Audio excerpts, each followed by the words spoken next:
Still connecting. Okay, we are live. Okay, constipation. That is something nobody likes to talk about, but everyone is affected by it at some point or another. There's a lot of people who are affected by it, like a ton, and it's part of their daily life. Okay, there's a lot of people who occasionally get it here and there. I'm somebody that I live with constipation all the time. I thought it was normal to like only poop once a week, which let's talk about what's normal, you know.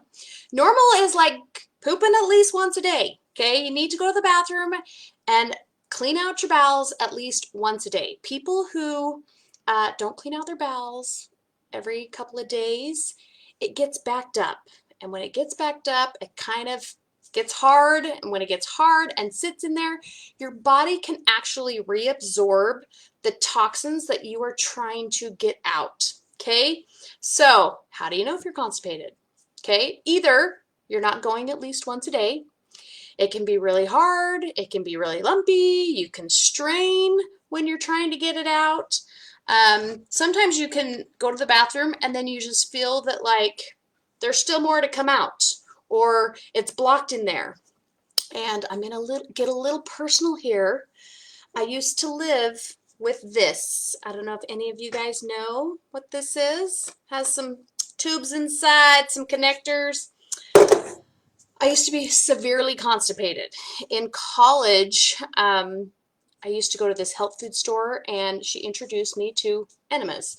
And enemas, you know, you can have a solution that you put inside you and it cleans you out and brings everything out, okay? So I would rent a sleigh from her. I'd buy my own tubes and tips, and then I'd rent this, looked like a kid's changing table. It was this huge, like, sleigh, basically like 3 feet long, 2 feet wide. I'd have to rig it up in my bathroom. Now, when you're in college sharing a bathroom with like 6 to 8 other girls and you're in there for a long time, it's not the most feasible and personal way. So I had a huge gallon. I want to say it was like a big like 3 or 5 gallon container, and I mixed up this solution, and then you'd lay on the sleigh and it would help clean everything out, and you would like rig it up in the bathroom on a chair and stuff so that as it came out of the sleigh, like it went into the toilet. Okay, so that you'd clean everything out and it would just keep flushing it all out into the toilet. And I had to do that a couple of times because I would get so backed up and it would just hurt and I couldn't get it out. And so then later on, I invested in my own little enema, and most of the time it was like around giving childbirth, things like that, that it would just, I couldn't control it and it would just completely get backed up. So normally I could like kind of keep control. So I wanted to help you guys out today for those that struggle with constipation, okay? There are many things you can do to help your constipation so that you don't have to resort to dire measures or go into the doctor, things like that.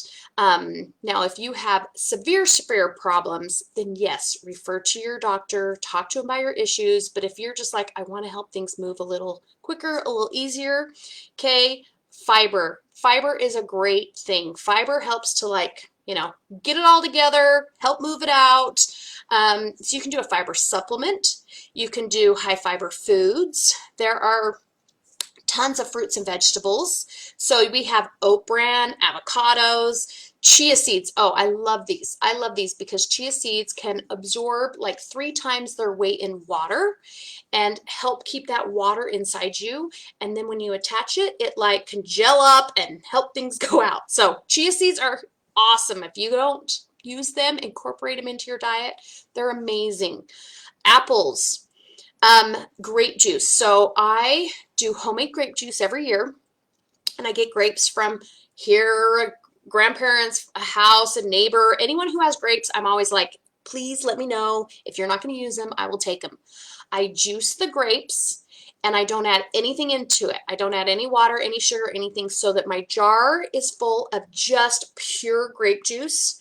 I'll do Concords, I'll do reds, I'll do green, okay? And then I store it in my basement, and we drink it occasionally and it's delicious. But if you ever have anyone that's backed up, Like, you make them drink that jar of grape juice and it helps flush them out. I used to have neighbors that would like call me up and be like, hey, can I borrow 2 jars of your grape juice? Or siblings that are like, hey, I need some of that grape juice. And it's like gold because it's natural. It doesn't have added sugars if you bought like the same grape juice at the store. So it's wonderful. I love it. And sometimes we'll use it for like a party, and we'll mix it with like, you know, some other drinks and stuff, and as a drink. And then like, it's so good that sometimes you drink too much, and then the next day we're like, oh yeah, I forgot, if you drink too much, it does clear you out. So love the homemade grape juice. Prunes, we've all heard prunes are good. Kiwis, flax seeds, pears, beans, rhubarb. That's one that I didn't know, and I learned the fiber in it, and it has a natural laxative to it. Artichokes, kefir, which is your fermented milks, figs, sweet potatoes, lentils. So there's lots of foods that you can incorporate into your diet to help be natural, natural ways to clean yourself out, okay? Water is huge. Most people become constipated because of dehydration. And sometimes it's because you might be drinking enough water, but your body is just flushing it through and it's not absorbing into your body and it's not absorbing into your food. So the water's just passing through and you're like, but I'm still constipated, I'm drinking all this water. So you need your waste to be able to absorb that water. So there's lots of things you can do. Psyllium is a great one that helps your waste absorb the water.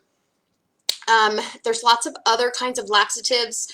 There are laxatives that are stimulant laxatives, and those ones, what they do is they force the bowels to squeeze and push things out, okay? Then you have your osmotic laxatives that are, they help your stool absorb the liquid, okay? So then it kind of gels up and then it helps it come out. And then you have your lubricant laxatives, and those are like your mineral oils and stuff like that that lubricate the outside areas, so then it helps, you know, slide it through, okay? There's a lot of them, like your stool softeners, you have your enemas, you have your, I love magnesium hydroxide because what it does is it softens the stool, but it also stimulates the movement. So it helps to stimulate the bowels to work properly. If you have people who get so constipated and so backed out too much that your colon can actually like droop down. And so even if you're trying to get it out, it's drooping down and it's not leaving the body. And then that's caused stress on the bowels, and you have to get everything moving in enough time that it can repair that. And if you let it go too long, it can cause severe damage, and then you have to go into your doctor and talk about other ways to help repair the body. Okay. So also the number one thing that I use to help get things moving is move your body. So if you're drinking water and then you're not feeling so great and you're like, I can't get out, like go out and take a walk. Moving your body, go for a jog, a run, a bike ride. Even if you're not someone that exercises, just go for a walk. Moving that body helps stimulate those muscles to get things through. And which is another reason why a lot of people like to take a walk, like after dinner and things like that. It just helps get everything moving, clearing out before they go to bed. So those are some great ways that you can help your body keep functioning. When you have severe constipation and it backs up, it not only doesn't feel good, you know, you have bloating, you have gas, you have pain, you know, it can cause a lot of health issues because, like I said before, those toxins reabsorb into your body. So even though it's not something we all want to talk about, it's something that's very important because there's a lot of people who might go once a week and think that that's normal, you know, and it's not. And if that's you, talk to me, talk to a friend, talk to a doctor, get it normal, okay? I'm here to love everybody and educate everybody so that we can all live happier, healthier lives and we can all feel better. and then we can enjoy the lives we're given. Okay, everyone have a great day, and reach out to me if you have any questions, or drop them below. I'll answer them. Again, like this is just my personal knowledge, my personal experiences. I don't claim to be a doctor or to diagnose anybody. I just like to give tips of things I've learned. So if you do have severe issues, talk to your doctor, talk to somebody who is a medical professional and that can help you with that. But if you have simple questions of like, oh, what are some this and that, like drop them below and I'll see if I can answer them for you. Okay, bye now.